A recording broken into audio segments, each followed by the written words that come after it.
right, welcome to Talking Investing. I am Tom, and as always, this is not financial advice. Today, I want to do an update on Romeo Power, stock ticker RMO. We cover small cap, high growth stocks like Romeo all the time on this channel. If that's content that you're interested in, please remember to subscribe to the channel and hit the notification bell. And if everybody could please do me a favor and smash the like button, it helps out this video a lot. It helps out the channel a lot, so I really appreciate it. Let's talk about Romeo, and I will tell you, although I've done several videos on Romeo, this would appear to be my last Romeo video, and I think they are putting me out of my misery. So I'm going to let you know what happened. They were acquired, so I'm going to go through all the details of that, and I want to show you some of the stuff that I've talked about with Romeo over time. This has been a gigantic disappointment for me personally. For those of you who have been holding shares of this for any period of time, probably you feel the same way. You know, they did get down to 46 cents, so there was a nice pop from the very bottom, but this stock got down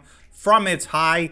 It was down almost 99% at one point. It's just a total catastrophe. So this is the story of how Romeo ends. So let's read the press release. Romeo Power today announced that they have entered into a definitive agreement in which Nikola will acquire Romeo in an all-stock transaction. The proposed exchange ratio implies a consideration of 74 cents per Romeo share and represents an approximate 34% premium to Romeo's July 29th, 2022 share price, and values 100% of Romeo's equity at approximately $144 million.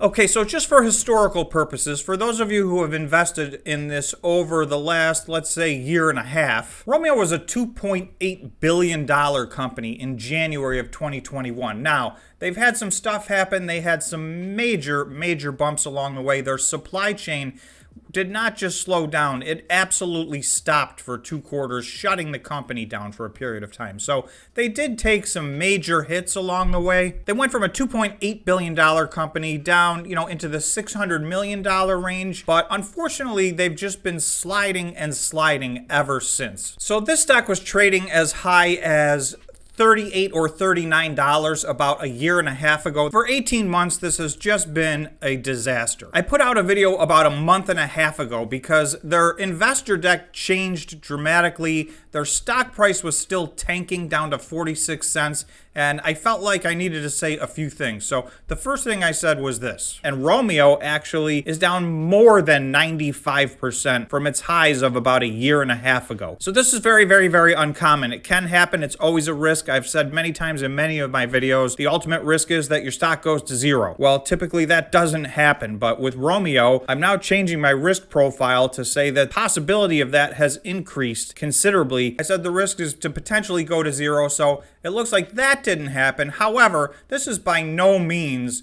what shareholders were looking for. So I also later in the video said this could be a potential acquisition target because as the supply chain problems persist, there are a lot of companies that are vertically integrating, and this would be a company that would be ideal because they have technology that is unique to their own. There are companies that would benefit greatly from this technology. So that's one potential upside for the stock. They're being acquired at an effective share price of 74 cents a share. They're trading right now at 67.4 cents a share. They're up 22.5%. So there still is a little arbitrage left on the table of about 10%.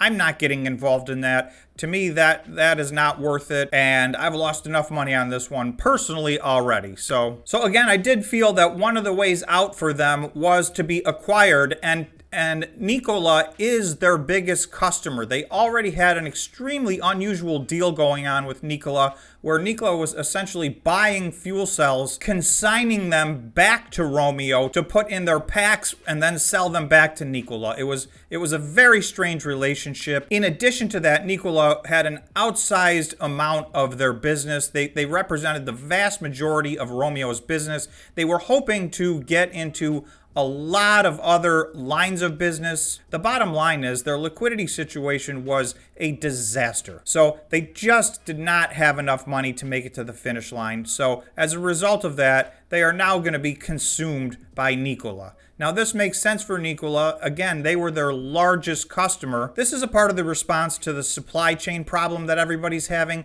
I do believe companies are going to try to continue to get more and more vertically integrated. So Nikola has taken that step by essentially buying this company that, was one of their biggest vendors. So unfortunately, the end of the story for shareholders is most shareholders were in at a cost basis of significantly greater than 74 cents a share. I don't know that most shareholders are going to wait and convert their stock over to shares in Nikola. That is a totally different business.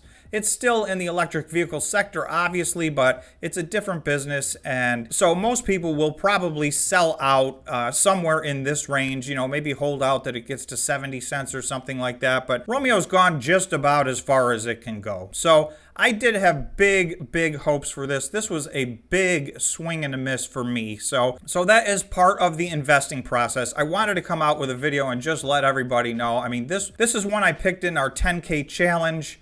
I did end up losing over $1,000 in the 10K challenge just on this one stock. So this was my biggest loser by far. And at this point, this is not one that can recover. They have now been acquired, so it is what it is. And, time to cut my losses. I did in the video a month and a half ago say that I was converting my shares to leap options. So that took a lot of the risk off the table for me. And that was my solution to mitigate the situation that they were in. I'm just going to take a look at the chart one last time, essentially. You'll see they did have a nice jump today. They gapped open up to 67 cents. They closed more in the 55-cent range on Friday. So today's Monday. They gapped open based on this news. They're hanging out at around 67 cents. Again, there's an implied share price of 74 cents, but this is an all-stock exchange. So, it's hard to put an exact number on that. So if I scroll out on the monthly time frame, this is Romeo on the 1 month time frame. So you can take a look. This candle wick, but this was December of 2020. So this was almost 20 months ago, a little more than a year and a half ago. So from that high until where they're essentially at today, which is at or near their final price, that represents a 98% decrease in the price of this stock. I'm going to do just one more calculation. So if instead of buying this at the high at $38, almost $39, if you had waited several months and bought this somewhere in the $8 range, so that is already down drastically, you're still down almost 93% right now. So, there's probably not too many people that have a cost basis that looks good in this one. I guess this story ended at better than zero because, I do always say you really have to understand your risk in any stock is that it could go to zero. So this one did not go to zero. It certainly didn't go anywhere near where any of the shareholders were hoping that this would end up. They just